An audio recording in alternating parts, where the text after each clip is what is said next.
নবীজি তখন এতিম, বাবা হারা, দুনিয়ার জমিনে জাহিরি জিন্দেগি। এই এতিম হওয়ার কারণে আরব দেশের ভিতরে কোনো মানুষ আমার নবীজিকে নিতে আসে না দুধ পান করাইতে। আরব দেশের ভিতরে মহিলাদেরকে লাইন ধরে রাখতো, ছোট ছোট বাচ্চা দিবে টাকার বিনিময়ে দুধ পান করানোর জন্য। এইভাবে বিভিন্ন দেশ থেকে বিভিন্ন জায়গা থেকে মহিলারা আসতো ধনী মানুষের বাচ্চা নেওয়ার জন্য, পয়সার কারণে কিছু পয়সা পাবে। ঠিক ওই দিন আরব দেশের ভিতরে অগণিত মহিলা মক্কা শরীফের ভিতরে লাইন ধরে আসিল। ওই মহিলাদের সর্বশেষ পিছনে যে মহিলা ছিলেন, তিনির বাড়ি হলো তায়েফের জমিনে বনু সাদ গোত্রে। বনু সাদ গোত্রের একজন মহিলা, যার নাম হলো হযরতে হালিমাতুস সাদিয়া রাদিয়াল্লাহু তাআলা আনহা। তিনি স্বামী বড় গরিব ছিলেন, একদম গরিব।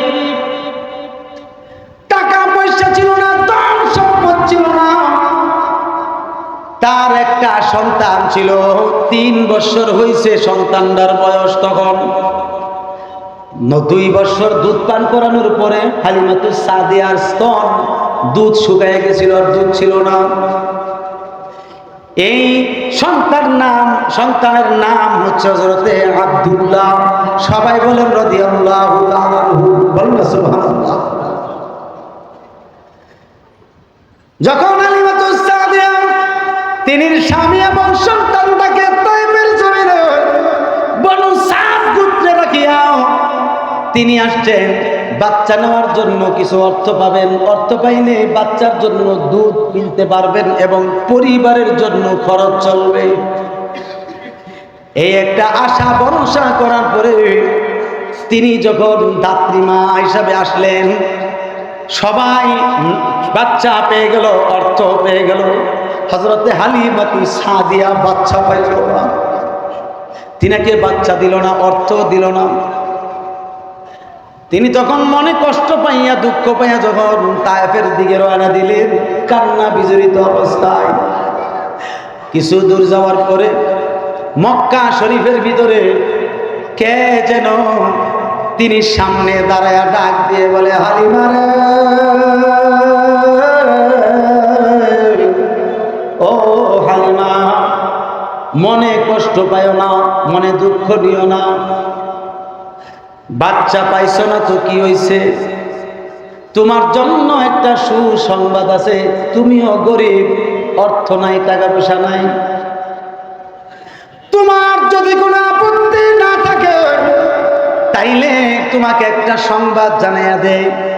মক্কা শরীফে কুরাইশ বংশে হাশিমি গোত্রের ভিতরে খাজা আব্দুল্লাহর একটা ফুটফুটে সুন্দর একটা ছেলে হয়েছে। একটু জোরে কর না সুবহানাল্লাহ। খাজা আব্দুল্লাহ তো দুনিয়ার জমিনে নাই। এই সন্তানটা জন্মের 6 মাস আগে তিনি দুনিয়া থেকে বিদায় নিয়েছে। এই সন্তানটা এতিম হওয়ার কারণে এই সন্তানটাকে আরব দেশে কেউ নিতে চায় না। হালিমা রে, তুমিও গরিব, এইভাবে খাজা আব্দুল্লাহর পরিবারও গরিব। তোমার যদি আপত্তি না থাকে ওই খাজা আব্দুল্লাহর ঘরের দরজার সামনে দাঁড়াও, দেখবা রহমতের দরজা খুলে যাবে। বলেন না সুবহানাল্লাহ। হযরতে হালিমাতুস সাদিয়া রাদিয়াল্লাহু তাআলা আনহা তিনি মুস্কি হাসি দিয়া ঘরের দরজায় গিয়া দাঁড়াইছে। দাঁড়ানোর পরে রে হযরতে আমিনা রাদিয়াল্লাহু তাআলা আনহা হালিমাতুস সাদিয়ার দিকে তাকায় রইছে। তাকানোর পরে হযরতে আমিনা বলতেছেন, আনতে হালিমাতুস সাদিয়া মিনাত তায়েফে বানি সাদ। বলেন না সুবহানাল্লাহ।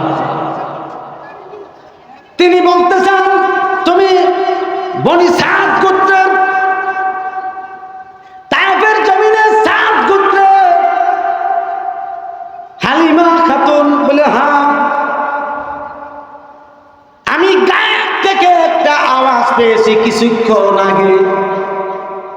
কে যেন আমাকে আওয়াজ দিয়ে বলতেছেন মুহাম্মাদুর রাসূলুল্লাহ সাল্লাল্লাহু তাআলা আলাইহি ওয়াসাল্লাম দুধ মা হবেন হালিমাতুস সাদিয়া।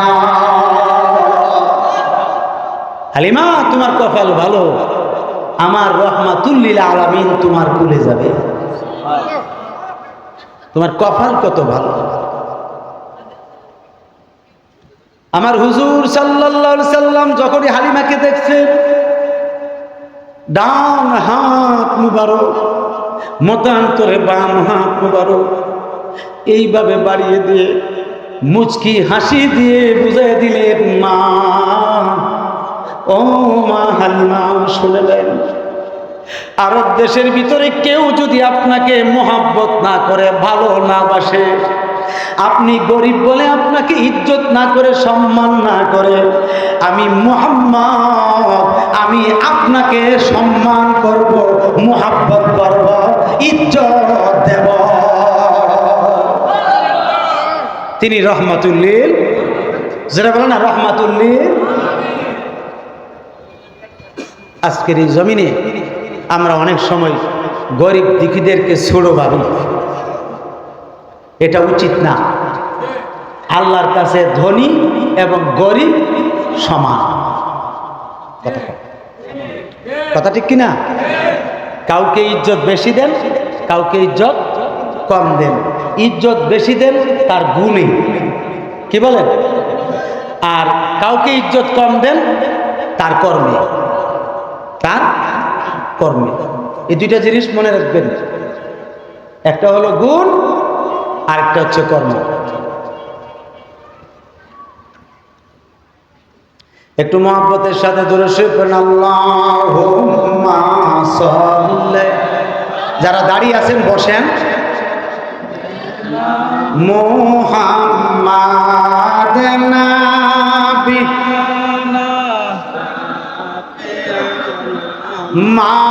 মাওলানা মুহাম্মাদ নবী, জোরে বলেন, মাওলানা মুহাম্মাদ আল্লাহুম্মা সাল্লি সাইয়্যিদিনা মুহাম্মাদ। নূর নবীজির আগমনে জগৎ হইল উজালা। নূর নবীজির আগমনে জগৎ হইল উজালা। রে সেই নবীজির দরুদ পড় ও হে মুমিন নিরালা। আল্লাহুম্মা সাল্লি আলা সাইয়্যিদিনা মুহাম্মাদ নাবিয়ানা শাফিয়ানা মাওলানা মুহাম্মাদ নাবিয়ানা শাফিয়ানা মাওলানা মুহাম্মাদ। আল্লাহুম্মা সাল্লি আলা সাইয়্যিদিনা মুহাম্মাদ। হযরত হালিমাতুস সাদিয়ার কুলে যখন আমার আপনার নূর নবী মুহাম্মদুর রাসূলুল্লাহ সাল্লাল্লাহু তাআলা আলাইহি ওয়াসাল্লামকে দিলেন, দেওয়ার পরে হযরত হালিমাতুস সাদিয়া তাকায়া দেখতেছেন নবীজির আম্মাজান কান্না করতেছে। হযরত হালিমা বলেন, বোন আমেনা আপনি কান্নাকাটি করবেন না, আমি হালিমা ওয়াদা করতেছি আমার শরীরের রক্ত বিক্রি করে হলো মুহাম্মাদের খাবার যোগাবো। যদিও আমি হালিমার স্তনে দুধ নাই, আমার ঘরে কোনো উট নাই, দুম্বা নাই, এমনকি দুধ দহন করার মতো বকরিও নাই। এ বোন আমিনা, আমি ওয়াদা করতেছি মুহাম্মাদের কোনোদিন অযত্ন হবে না। আমি মুহাম্মাদের অনেক যত্ন করব, অনেক খেদমত করব, অনেক আদরে রাখব। আর আপনি যখনই মন চাইব, আমি হালিমার বাড়ির দরজা আপনার জন্য খোলা। কোনো রাত নাই, দিন নাই, যেই কোনো সময় আপনি যাবেন। আর যদি কারো মাধ্যমে সংবাদ দেন, আমি হালিমা পাখির মতো মুহাম্মদকে নিয়ে ছুটে চলে আসবো। তবু আপনি কান্না করবেন না, আপনি কান্না করেন না। কাঁদলে আর মুহাম্মদুর রাসূলুল্লাহকে নিয়ে যেতে পারবো না। হযরতে আমিনা কান্না ছেড়ে দিয়ে আমার নবীজিকে সুন্দর করে হালিমাকে বিদায় দিলেন। আমার নবী হযরতে হালিমাতুস সাদিয়া রাদিয়াল্লাহু তাআলা আনহার কোল থেকে বারবার হযরতে আমিনার দিকে তাকায়। তাকায় থাকতে থাকতে অনেক দূর পর্যন্ত তিনি তাকায় রয়েছেন। যখন হযরতে হালিমাতুস সাদিয়া বনু সাদ গোত্রের প্রায় নিকটবর্তী হয়ে গেল, তিনি বুঝতে পারতেছেন তিনার দুইটা স্তনে আল্লাহর কুদরতে দুধ ভরপুর হইয়া কাপড় বেয়ে বেয়ে দুধ টপকায়া টপকায়া জমিনে পড়ছে। হযরত হালিমা তাড়াতাড়ি করে বাড়িতে গেলেন। বাড়িতে যাওয়ার পরে চিন্তা করতে লাগলেন, 1 বছর আগে আমার বুকের দুধ শুকায়া গেছিল, এখন দুধ কোত্থেকে আসলো? তিনি চিন্তায় পড়ে গেলেন।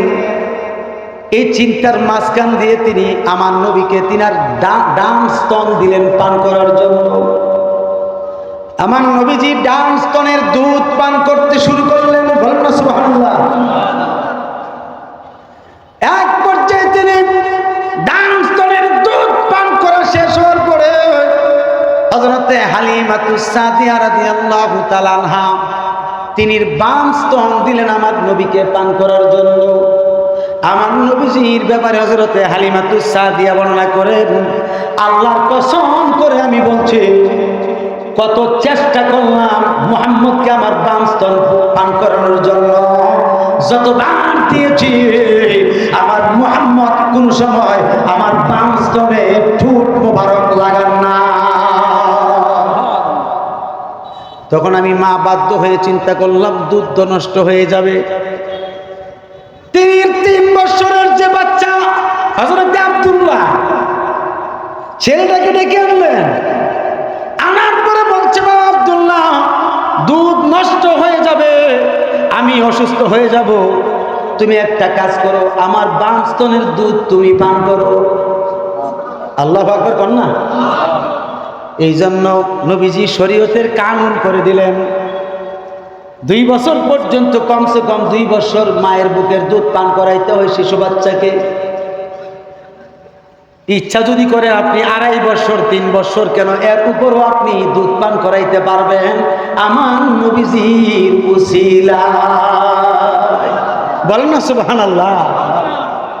কারণ আমার নবী যদি এই ব্যবস্থা না করতেন, খাজা ওই যে আব্দুল্লাহ যে আছে 3 বছরের বাচ্চা, একই দুধ পান করতে পারতো? এটাকে শরীয়ত করে দিলেন। বলেন না সুবহানাল্লাহ। এবার এই বাম স্তনের দুধ খাজা আব্দুল্লাহ পান করছে আরো 2 বছর, নবীজিও ডান স্তনের দুধ পান করছেন 2 বছর। ক বছর হয়েছে? আব্দুল্লাহর জন্য হয়েছে 4 বছর, আর নবীজির জন্য হলো 2 বছর। সুবহানাল্লাহ বলবেন না? এই বিষয়টা তিনি মনে রাখছেন। এই দিন দুধ পান করানোর পরে চিন্তা করলেন, আহারে আমার একটা স্তনের দুধ পান করলে তো আমার মুহাম্মদ শুকায় যাবে, মোটা হবে না। তিনি ভাবলেন কি করা যায়, অর্থ নাই, টাকা পয়সা নাই, আমি তো তো গরিব মানুষ, কোথার থেকে দুধ কিনে আনবো? আমি তো ওয়াদা দিছি রক্ত বিক্রি করে হলেও দুধ আনবো। এবার তিনি দেরি করে না, তিনি সুন্দরভাবে চমৎকারভাবে তিনি ঘরে একটা 7 মাসের বকরির বাচ্চা ছিল। কত মাসের? কথা বলো না, কত মাসের? এই 7 মাসের বকরির বাচ্চা মানে ছাগলের বাচ্চা, ছাগি। এই ছাগির বাচ্চাটার কাছে তিনি গেলেন, নবীজিকে কুল মুবারকে কুলে নিয়ে ওই বাচ্চাটার পিঠে হাত রাখছে হালিমাতুস সাদিয়া। হাত রাইখা বলতেছে, ছাগল রে, তুই কেন বাচ্চা দিলি না? তোর যদি বাচ্চা থাকতো আজকে আমার মুহাম্মদের দুধ পান করাইতে পারতাম। বড় আফসোসের সাথে পিঠে হাত রাইখান করে তিনি উনুনে, ওই 7 মাসের বাচ্চার উনুনে হাত রাখছে। রাখার পরে সঙ্গে সঙ্গে খোদার কুদরত বোঝা যায় না। এই 7 মাসের বকরির বাচ্চার উনুনে দুধ সমাহার হইয়া জমায়েত হইয়া উনুনটা বড় হয়ে গেছে। বান বেয়ে বেয়ে দুধ পড়তে শুরু করেছে। নবীজির মুজেজা মুবারক, শিশুকালের মুজেজা, বলেন না সুবহানাল্লাহ। আমার মায়েরা গভীর মনোযোগ। হযরতে হালিমাতুস সাদিয়া রাদিয়াল্লাহু তাআলা আনহা আর দেরি করে না, আব্দুল্লাহর বাবাকে ডাকলেন। আব্দুল্লাহর বাবা কোথাও হয়? ঘর থেকে একটা পেয়ালা নিয়ে আসেন। বাচ্চাটার উনুনে দেখি দুধ দেখা যায়, এই বকরির উনুনে দুধ দেখা যায়। এই আব্দুল্লাহর বাবা কোথায়? তাড়াতাড়ি করে বাটি নিয়ে আসেন, আমি দুধ দোহন করব। বাটি নিয়ে আসলো, দুধ দোহন করছেন, আমার নবীজিকেও পান করাইছেন, এমনকি ঘরের সবাই এই দুধ পান করে। একটা স্লোগান দেন না, আলেম আসছে যেহেতু। আসছে মনে, হাসান বিল্লাহ মনে আসছে। হ্যাঁ আসছে।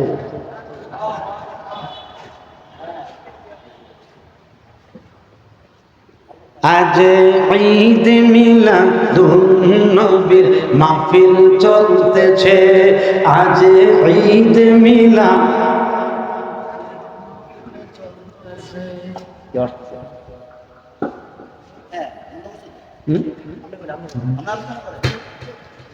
আমার সাথে পড়তে পারবেন না?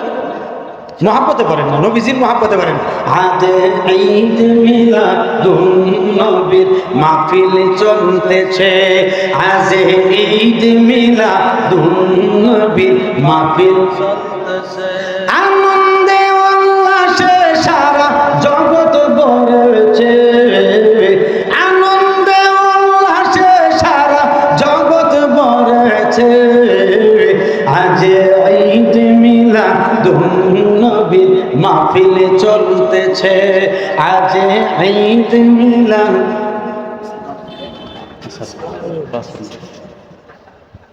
বলেন না সুবহানাল্লাহ। আজ ঈদ মিলাদুন নবীর মাহফিল চলতেছে, আজ ঈদ মিলাদুন নবীর মাহফিল চল। আনন্দে উল্লাসে সারা জগৎ ভরেছে, আনন্দে উল্লাসে সারা জগৎ ভরেছে।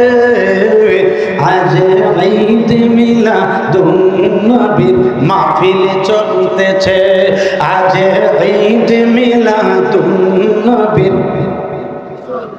সালাতুন ইয়া রাসূলুল্লাহ,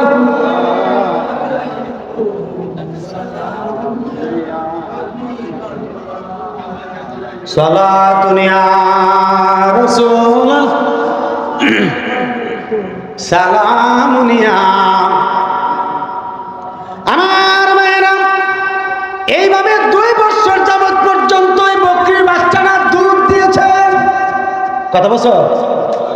আপনারা বলেন তো, বকরি মানে ছাগল, এই যে বেড়ি ছাগল, বাচ্চা দেওয়ার পরে কয়দিন দুধ দেয়? কথা বলে না, কয়দিন? ধরেন না 3 মাস 4 মাস 5 মাস, এরপরে তো দুধ বন্ধ। নবীজির উসিলায় এই বকরির বাচ্চাটা 7 মাসের বাচ্চাটা 2 বছর দুধ দিছে। মুজাদা কিনা বলেন না, নবীজির মুজাদা। এটা মনে রাখছে হযরতে হালিমাতুস সাদিয়া। কেমনি দুধ দেবে?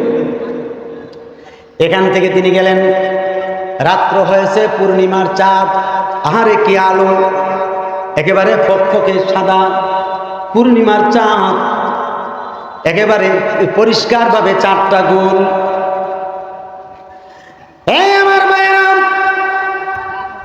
হযরতে হালিমাতুস সাদিয়া সহ আরব দেশের ভিতরে নয়, পুরা আরব দেশের ভিতরে, এমনকি তামাম পৃথিবীর ভিতরে যতগুলো রাজ্য আছে, যতগুলো দেশ আছে, প্রত্যেক দেশের নারী পুরুষেরা রাত্রির বেলা বেশি কাজ করত।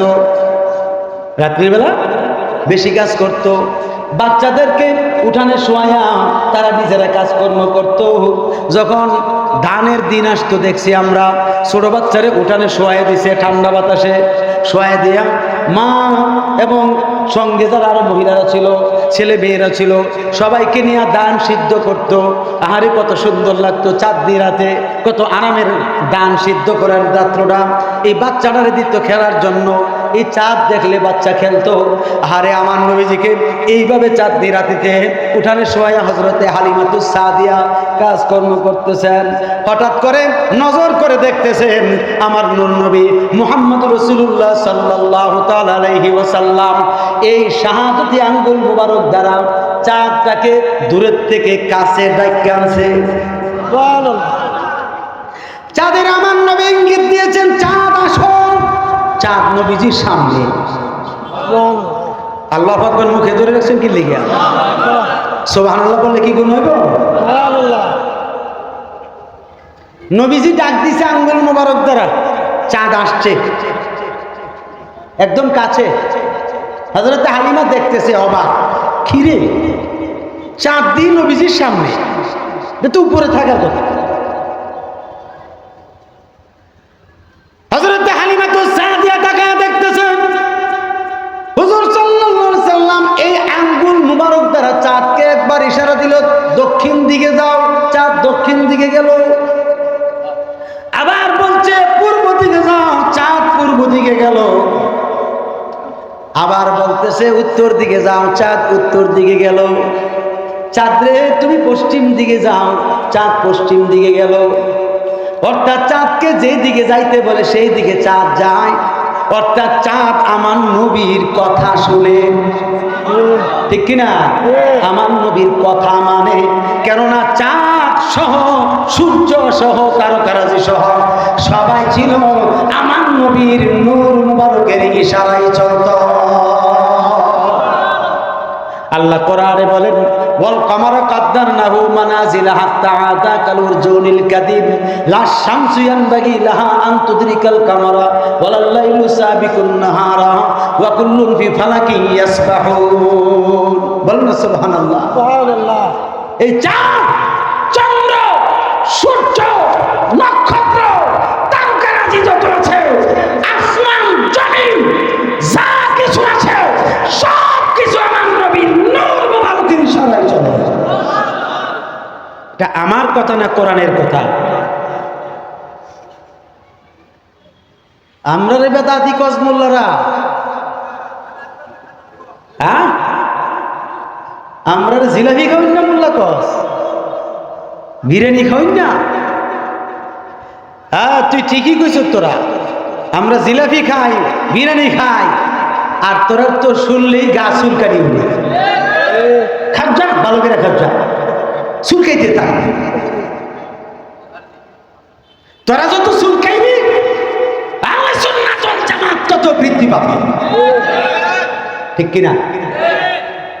আজ পর্যন্ত কোনো আহলে সুন্নাত ওয়াল জামাত ওয়াহাবিরে ভয় পাইছে এমন ইতিহাস আছে? কথা বলো, আছে? নাই। নবীজির এই বিষয়টা মনে রাখছে। বলেন না সুবহানাল্লাহ। নবীজির এই বিষয়টা মনে রাখছে। এবার হযরতে হালিমাতুস সাদিয়া রাদিয়াল্লাহু তাআলা আনহা তিনি নবীজিকে নিয়ে আস্তে আস্তে চলতে চলতে মোটামুটি বড় হয়ে গেছে শরীয়ত।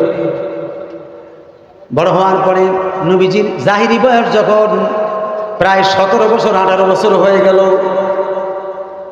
তখন টুকটাক, একেবারে টুকটাক, বুঝেন না আপনারা, কিছু মানুষ সাহাবী হয়েছে মুসলমান হয়ে। তিনি কি করতেন? এই মুসলমানদেরকে হযরতে মাওলা আলী সহ, বলেন না সুবহানাল্লাহ, হযরতে মাওলা আলী রাদিয়াল্লাহু আনহু কিন্তু 10 বছর বয়সে, মতান্তরে 9 বছর বয়সে মুসলমান হয়েছিলেন নবীজির কাছে। কিন্তু হাকিকত তালাশ করলে তিনি আগেই মুসলমান, তিনি আগেই মুসলমান ছিলেন। আওলাদে আহলে বাইতের সদস্য তো, তিনি আগেই মুসলমান ছিলেন, এটা হাকিকত।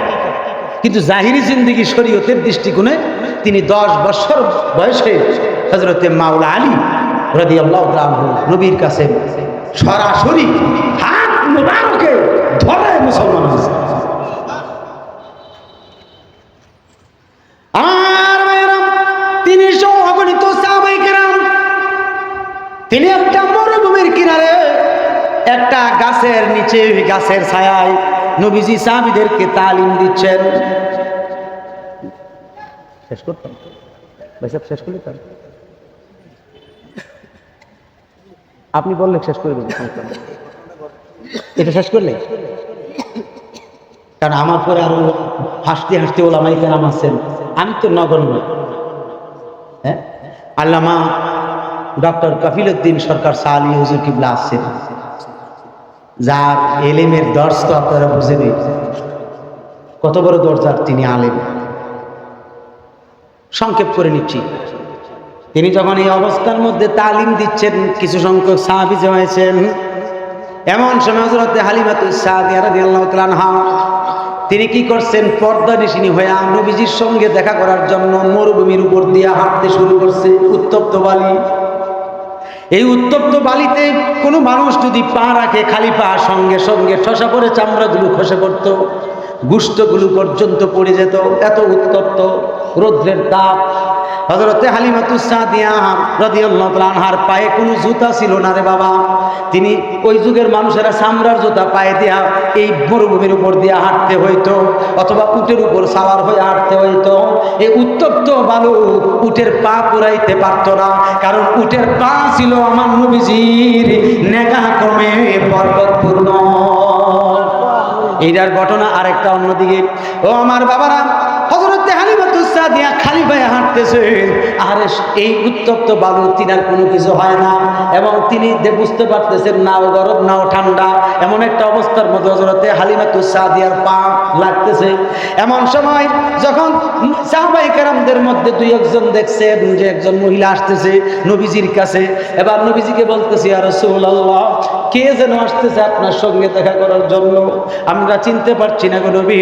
এবার নবীজি তাকায় দেখলেন তিনি দুধ মা হালিমাতুস সাদিয়া আসতেছে। এবার তিনি ডাক দিয়ে বলে, হে আমার সাহাবীরা, তোমরা দেরি করো না, তোমরা এখানে অবস্থান করো, আমার সাথে তোমরা এসো না, আমি নিজে যাচ্ছি ওই মহিলার সাথে দেখা করার জন্য, তোমরা এখানে থাকো। এবার আমার নবীজি সামনাসামনি যখন যাচ্ছে, হযরতে হালিমাতুস সাদিয়া তাকায়া দেখতেছেন আমার নবীর মাথা মুবারকের উপর দিয়া মেঘমালা ছায়া দিয়ে আসছে, মেঘমালা ছায়া দিয়ে আসতেছে। হযরতে হালিমাতুস সাদিয়া আরো আশ্চর্য হলো, হায় হায়, আমি হাঁটতেছি মেঘমালা নয়, তিনি আসতেছেন মেঘমালা আছে, ব্যাপারটা কি? আমার শরীরে সূর্যের তাপ লাগতেছে, কিন্তু আমার মুহাম্মদের মাথার উপরে তো সূর্যের তাপ লাগে না, ঠিক কিনা? এবার তিনি যখন কাছাকাছি হয়ে এলো, আমার নূর নবী মুহাম্মদ রাসূলুল্লাহ সাল্লাল্লাহু তাআলা আলাইহি ওয়াসাল্লাম তিনি হযরতে হালিমাতুস সাদিয়া রাদিয়াল্লাহু তাআলা আনহাকে সালাম দিয়েছেন, আসসালামু আলাইকুম ওয়া রাহমাতুল্লাহ, বলুন না সুবহানাল্লাহ। নবীজি দুধ মায়ের সালাম দিয়েছেন, এই জন্য কি শান কমে গেছে? কি নবীর শান কমে গেছে? নবীজি যে দুধ মায়ের সালাম দিছেন, এটা দ্বারা শিক্ষা কি? তুমি যদি সন্তান হও, এবার আপন মা হোক অথবা যেই কোনো মা হোক, সালাম দেওয়া সুন্নাত। কথা ঠিক কিনা? ছোট বড় সবাইকেই সালাম দেওয়া সুন্নাত। বড়রে সালাম দিবেন সম্মানার্থে, আর ছোটদেরকে সালাম দিবেন শিক্ষার জন্য, সে যেন সালাম দেয়। সুবহানাল্লাহ বলেন না? সালাম দিলে সওয়াব হয়নি? আরে বাবা কথা বলেন না, সালাম দিলে সওয়াব হয়নি? হ্যাঁ, সালাম দিবেন। হযরতে হালিমা বলেন, হুজুর কত চেষ্টা করি আগে আপনারে সালাম দিবেন, কিন্তু আপনি আগে সালাম দিয়ে দেন, বিষয়টা কি? বলতেছে, আম্মা জান, আপনি তো হলেন আমার দুধ মা, আমি তো আপনার এক প্রকারের সন্তান। আমি সন্তান হয়ে আমি আমার আম্মারে সালাম দিয়েছি, বলেন না সুবহানাল্লাহ। আমার আগে আপনি সালাম কি করে দিলেন? আমার ভাইয়েরা গভীর মনোযোগ। নবীজির মাথা মুবারকের উপরে একটি রুমাল মুবারক ছিল সাদা রঙের। কি রঙের? সাদা রঙের রুমাল মুবারক, ডোরা কাটা। কি কাটা? কালো ডোরা কাটা। বলেন না সুবহানাল্লাহ। এই রুমাল মুবারক খানা আমার নবীজির মাথা মুবারকে ছিল। হুজুর আলাইহিস সালাম এই রুমাল মুবারক খানা টান দিয়া বের করে, টান দিয়া নামায়া তিনি সুন্দরভাবে হযরতে হালিমাতুস সাদিয়ার জন্য উত্তপ্ত বালুর উপরে বিছায়া দিলেন। সাহাবায়ে কেরামরা দূর থেকে ভাবতেছে, হায় হায়, যে রুমাল মুবারকের উপরে স্বয়ং জিবরাইল বসার ক্ষমতা নাই, কোনো ফেরেশতা বসার ক্ষমতা নাই, এই রুমাল মুবারক খানা নবীজি কারে বিছাইয়া দিলেন? কোন মহিলারে বিছাইয়া দিলেন? এটা জিজ্ঞাসা করতে হবে। সাহাবীদের মধ্যে কথোপকথন। আর হযরত হালিমাতুস সাদিয়া বলতেছেন, হুজুর ইয়া রাসূলুল্লাহ, এই রুমাল মুবারক খানা আপনি এখানে বিছাইছেন কেন? বলতেছে, আম্মা জান, আপনাকে বসার জন্য বিছাইছি, আপনি এখানে বসবেন। বলতেছে, হুজুর এই রুমাল মুবারকের উপরে আমি কেমন করে বসবো? এই রুমাল মুবারকের উপরে তো স্বয়ং জিবরাইল বসার ক্ষমতা নাই, কোনো ফেরেশতা বসার ক্ষমতা নাই, কোনো সাহাবায়ে কেরামরা বসার ক্ষমতা নাই, আমি হালিমা কেমনে এই রুমাল মুবারকের উপরে বসবো? এবার আমার নবী কান্দে আর কয়, মা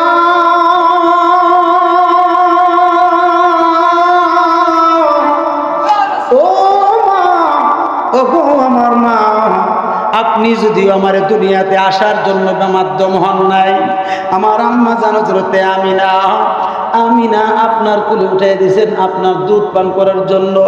আমি আপনার বুকের দুধ পান করেছি, আপনি তো আমার দুধ মা, আপনি তো আমার দুধ মা হালিমা।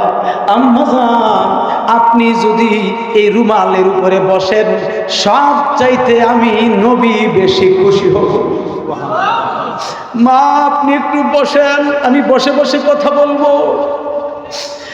হযরতে হালিমাতুস সাদিয়া কান্না করতে করতে আল্লাহকে ডাক দিয়ে বলে, আল্লাহ আমি গরিব হইছি, কোনো দুঃখ নাই, আমি একদিক দিয়া গরিব, আরেক দিক দিয়া সারা জগতের চাইতে বেশি ধনী, কেননা রহমাতুল লিল আলামিনের দুধ মা হইতে পেরেছি। আল্লাহ আমি শুকরিয়া জানাই তোমার দরবারে। এবার তিনি বসলেন রুমাল মুবারকের উপরে, নবীজিও বসলেন। বলতেছে, ইয়া রাসূলুল্লাহ, আমি কয়েকটা বিষয় জানার জন্য আসছি। বলতেছে, ঠিক আছে, আপনি নিঃসংকোচে আপনি বলতে পারেন, কোনো চিন্তা ভাবনা নাই, বলেন। এবার বলছে, হুজুর আমার বুকে দুধ ছিল না, আপনাকে কুলে নেওয়ার পরে দুধ আসলো কেমন করে? নবীজি বললেন, রহমাতুল লিল আলামিন, সকল আলমের রহমত স্বয়ং আপনার কুলে অবস্থান করছিল, তখন আপনি নিজে রহমতে ভরপুর হয়ে গেছিলেন, এই জন্য আপনার বুকে দুধ আল্লাহ দিছেন। বলেন না সুবহানাল্লাহ। বলছে, হুজুর বুঝলাম, ডান স্তনের দুধ পান করছেন, বাম স্তনের দুধ কেন পান করলেন না? নবীজি বলেন, আমি শিশুকাল অবস্থায় আমি জানি আমার একজন দুধ ভাই আছে আব্দুল্লাহ নামে। আমি চিন্তা করেছি আমার দুধ ভাইয়ের বয়স মাত্র 3 বছর, আমি যদি বাম স্তনের দুধ পান করে ফেলি, আমার দুধ ভাই কষ্ট পাবে, না খায়া কষ্ট পাবে। এই জন্য আমি নবী হইলাম সবচেয়ে বড় ইনসাফ প্রতিষ্ঠাকারী। আমি ইনসাফ প্রতিষ্ঠাকারী, শিশুকাল থেকে ইনসাফ প্রতিষ্ঠা করছি। ওই ইনসাফ কইরা আমার দুধ ভাইয়ের জন্য বাম স্তনের দুধ রেখে দিতাম। হুজুর বুঝলাম 6-7 মাসের বকরির বাচ্চার উনুনে কেমনে দুধ আসলো? বলে আপনি যে আমার কুলে নিয়ে বাচ্চাটারে ধরছেন, এই জন্য দুধ হয়েছে। সুবহানাল্লাহ বলেন না? আহা, এরপরে বলতেছেন আপনি দেখেছি চাঁদকে ডাইকা কাছে আনছেন, আনার পরে চাঁদকে আঙ্গুল মুবারক দিয়ে ঘুরাইছেন। বিষয়টা কি? আমরা তো চাঁদকে ডাকা শুরু করলো, চাঁদ নড়াচড়া করে না। আপনার ডাকে কেমন করে চাঁদ আসলো? নবীজি বললেন, আম্মা জান, এটা কোনো বিষয় না। চন্দ্র, সূর্য, তারকা এবং ফেরেশতা যত আছে, আসমান, জমিন, আরশ, কুরসি, লৌহ, কলম, সব কিছু রহমাতুল লিল আলামিনের তাবেদারি। আর জোরে বলেন না সুবহানাল্লাহ। আমার কথা শুনে, আমার ইশারায় চলে। এই জন্য চাঁদেনে ডাক দিছি, কাছে আসছে। পৃথিবীর সাধারণ বাচ্চাদের খেলনা হলো পুতুল অথবা দুনিয়ার সামগ্রী, ঠিক কিনা? আর আমার জন্য চাঁদ, তারকা এবং সূর্যকে আল্লাহ খেলনা বানিয়ে দিয়েছেন। এই জন্য রহমাতুল লিল আলামিনের নির্দেশে চন্দ্র, সূর্য, তারকা চলাচল করে। সুবহানাল্লাহ বলেন না কেন? যেই নবীর ইশারায়, নূরে নূর মুবারকের তাজাল্লিতে, ইশারা ইঙ্গিতে চন্দ্র, সূর্য চলে, তারকা চলে, এই নবীর ব্যাপারে কথা কইলে আর চুলকানি উঠে, খাজানি উঠে, ঠিক নিও? এই অ্যালার্জি, এই চুলকানি না বেরাম জন্য তবু সারা জীবন থাকে। কথা কোন ঠিক কিনা? আমার আলা হযরত লিখছেন যে আমরা মিলাদুন নবী পালন করলে দুশ্মনে রাসূলুল্লাহ খাজ্জানি উঠে, চুলকানি উঠে। যত পারো চুলকান। আমরা আহলে সুন্নাত ওয়াল জামাত নবীজির মিলাদুন নবী পালন করতেই থাকবো, করতেই থাকবো আবাদুল আবাদ কিয়ামত পর্যন্ত। হাত তুলে বলেন না ঠিক না বেঠি? 2 হাত উঁচু করে বলেন ঠিক কি না? এখনো সময় আছে, চুলকাইস না, তাড়াতাড়ি সুন্নিও বাঁচতে চাইলে। কথা ঠিক কিনা? দুজুকতে বাঁচতেছে, জাহান্নামতে বাঁচতেছে। আহলে সুন্নাত, খাঁটি আহলে সুন্নাত কাজে লাগবে, ঠিক কিনা? বলতেছে হুজুর বুঝলাম, এই ইয়াতে যে হাঁটলাম উত্তপ্ত বালুর উপরে দিয়ে আমার ফাও দি ফুললো না। বলতেছে আম্মা জান, আপনি তো রহমাতুল লিল আলামিনের দুধ মা। আপনি যে রহমাতুল লিল আলামিনকে কুলে লইছেন, তখন থেকে আগুন, পানি, এমনকি ধারালো অস্ত্র আপনার জন্য হারাম। এগুলি স্পর্শ করবেন আপনি। সুবহানাল্লাহ বলবেন না? আর জোরে বলেন না সুবহানাল্লাহ। এই নবীজির মুজেজা মুবারক সত্য কিনা? জোরে বলেন না সত্য কিনা? মানা ফরজ কিনা? আর